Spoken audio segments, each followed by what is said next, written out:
सभी साथियों को नमस्कार। मैं संदीप तिवारी आप सभी का बहुत बहुत स्वागत करता हूं फिजिक्स की इस बेहतरीन क्लास में।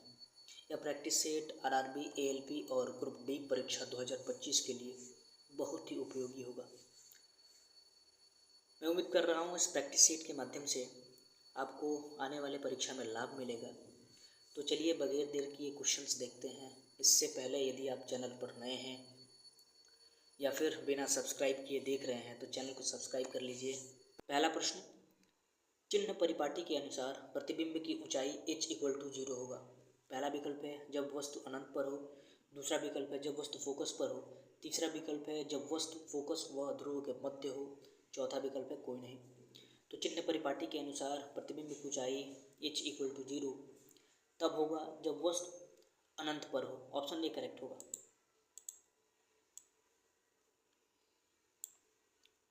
जब वस्तु फोकस पर होती है तो प्रतिबिंब अनंत पर बनता है। अगला प्रश्न देखिए, पढ़िए और इसका जवाब दीजिए। अपवर्तनांक जितना अधिक होगा प्रकाश की चाल होगी। दोस्त, अपवर्तनांक से क्या आशय है? तो अपवर्तनांक सापेक्ष माध्यम में प्रकाश की गति का धीमा होना होता है और अपवर्तनांक जितना अधिक होगा माध्यम में प्रकाश की चाल उतनी ही कम होगी। ऑप्शन बी यहाँ सही है, चाल कम होगी।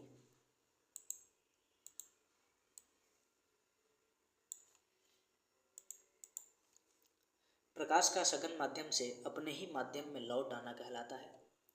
प्रकाश का परावर्तन, प्रकाश किरण किसी दर्पण से टकराकर उसी माध्यम में परावर्तित होना प्रकाश का परावर्तन कहलाता है। अपवर्तन की क्रिया परिघटना लेंस में होती है। प्रकाश का पूर्ण आंतरिक परावर्तन इस प्रश्न का सही जवाब है। ऑप्शन सी करेक्ट होगा। ध्यान देने योग्य बात है कि प्रकाश का पूर्ण आंतरिक परावर्तन जब प्रकाश पुंज सघन माध्यम से विरल माध्यम में जाती है तभी संभव होता है। अगला प्रश्न पढ़िए, देखिए और इसका जवाब दीजिए।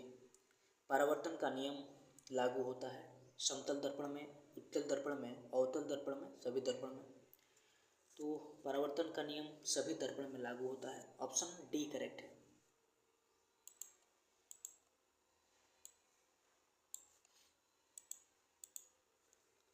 लेंस के लिए आवर्धन का सूत्र है आवर्धन बराबर प्रतिबिंब की दूरी अपॉन वस्तु की दूरी होता है।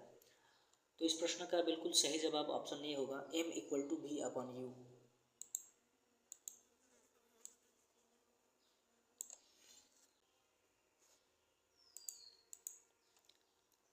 किस प्रकार का लेंस निकटदर्शी दोष सुधारने के लिए प्रयुक्त होता है?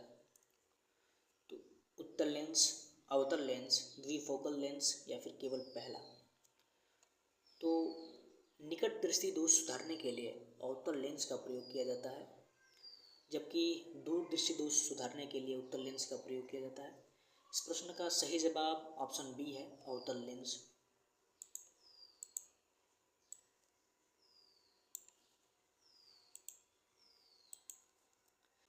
कौन सा लेंस अभिसारी लेंस होता है?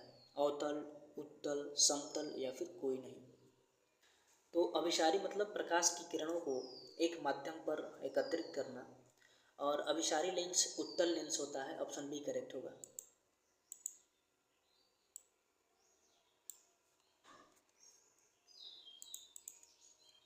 नेत्र लेंस होता है अभिसारी, अभिसारी अवतल, अभिसारी उत्तल, अपसारी या फिर कोई नहीं। तो नेत्र लेंस उत्तल लेंस होता है और उत्तल लेंस अभिसारी होता है। ऑप्शन बी करेक्ट है।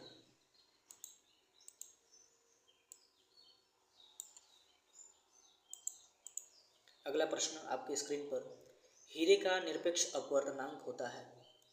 तो इस प्रश्न का सही जवाब ऑप्शन सी है, 2.42।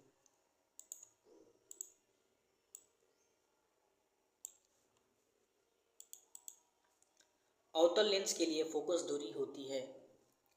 दोस्त, चिन्ह परिपाटी के अनुसार अवतल लेंस के लिए फोकस दूरी ऋणात्मक होती है। ऑप्शन बी सही है, जबकि उत्तल लेंस के लिए धनात्मक।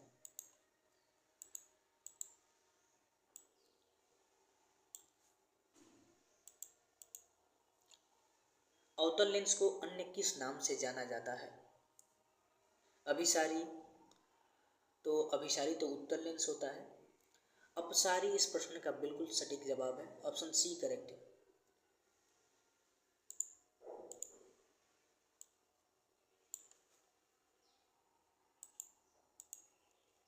दो उत्तल लेंस परस्पर संपर्क में रखे जाएं तो समतुल्य लेंस है। अवतल, उत्तल, समतल अवतल कोई नहीं।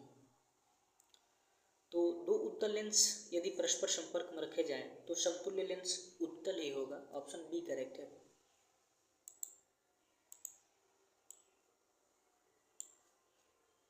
आप सभी साथियों का बहुत बहुत धन्यवाद इस क्लास में अंत तक बने रहने के लिए। दोस्त, यह प्रैक्टिस सेट आपको कैसा लगा एक लाइक और कमेंट के माध्यम से ज़रूर बताएं।